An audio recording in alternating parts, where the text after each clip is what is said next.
is great to be up here.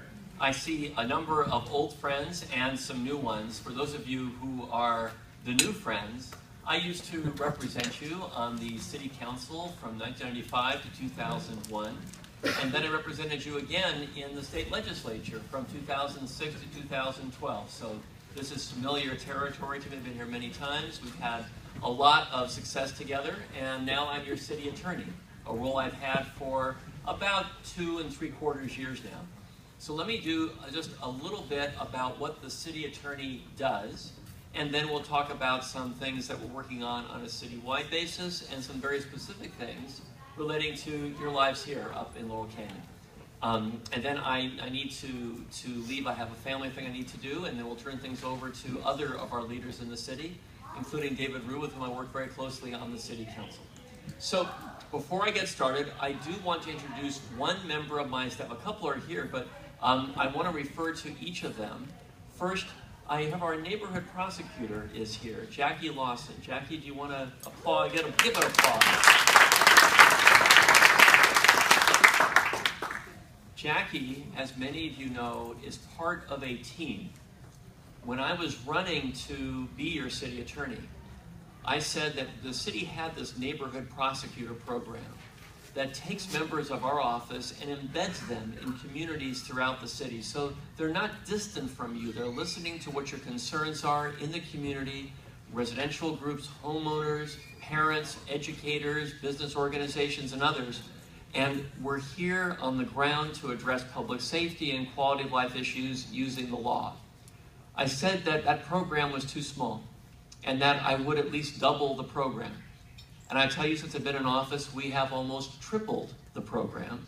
And Jackie is among a great number of our leaders on our neighborhood council, neighborhood prosecutor program. So she's very good. And then Bill Mankin is standing here. Bill, applaud for Bill.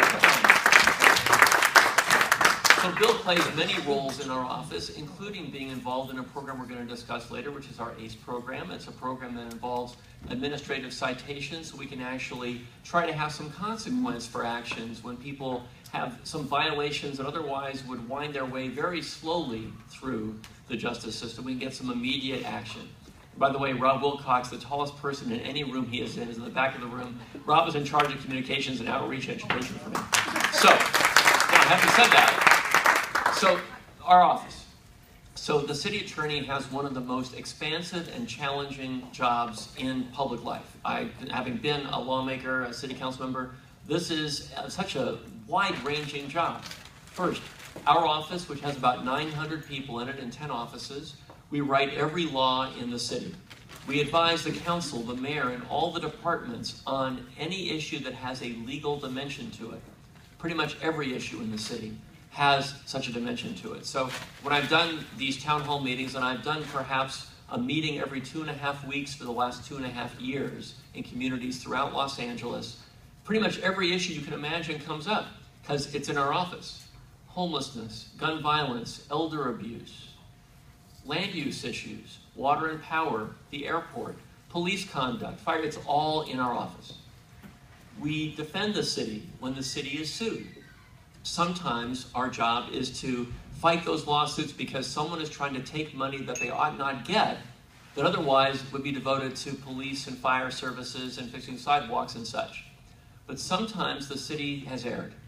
And you have seen since I've been in office, my effort has been to see this job as the top problem-solving job in the city. And we've taken lawsuits against the city, and instead of simply making a payout, we have transformed a problem into something that actually benefits people, including on sidewalks, on the environment. You're going to see very soon something related to gang violence.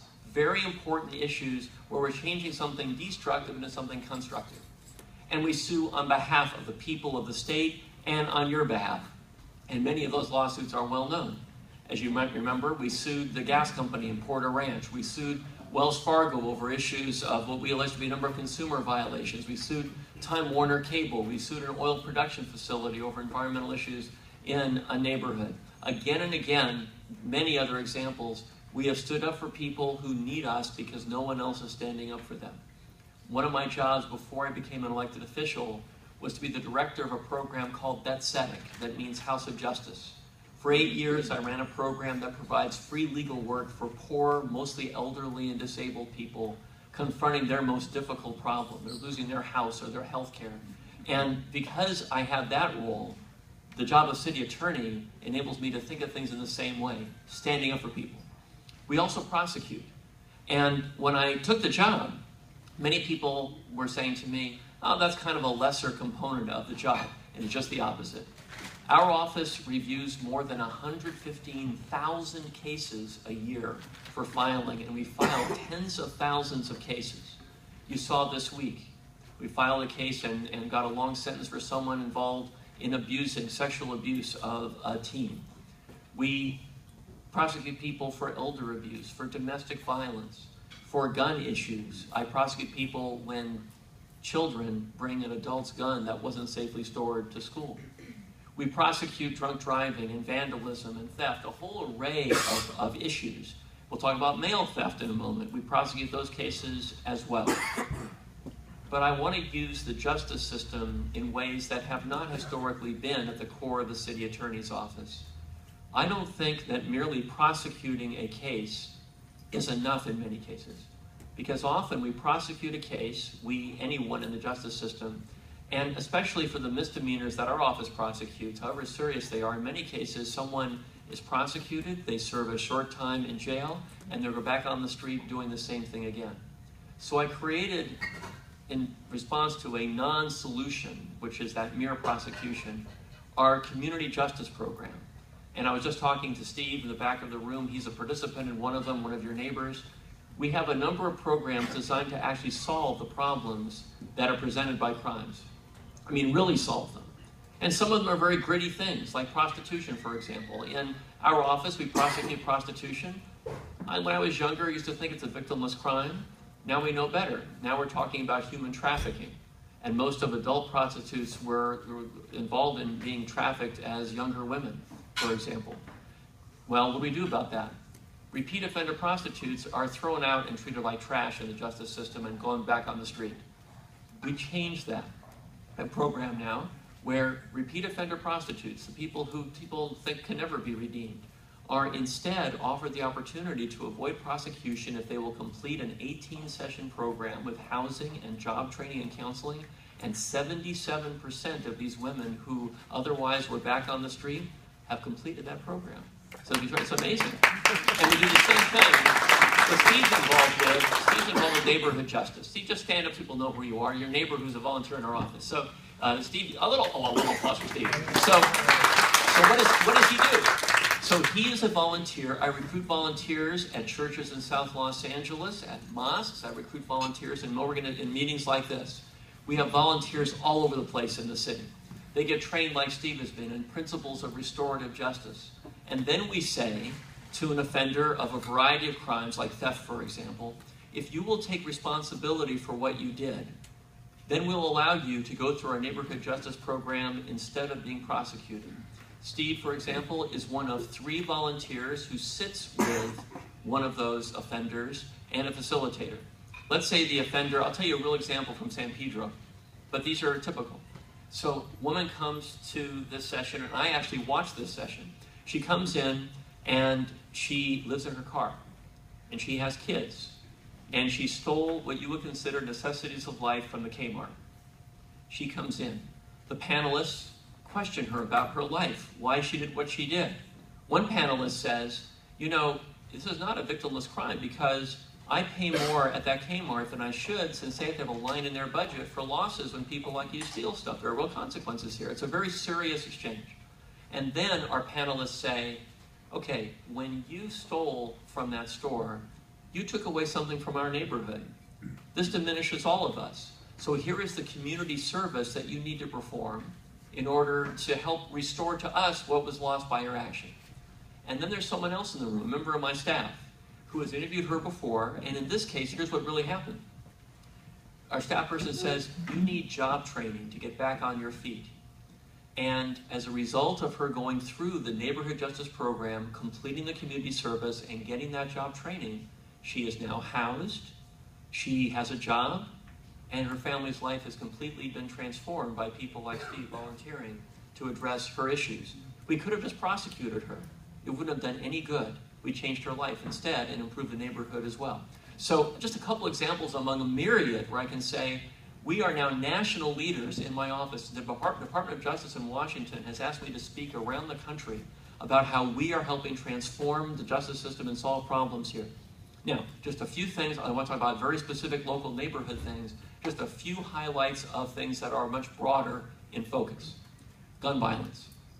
Many of you know that I've written almost all the city's toughest laws on gun violence and a couple of the state's key laws.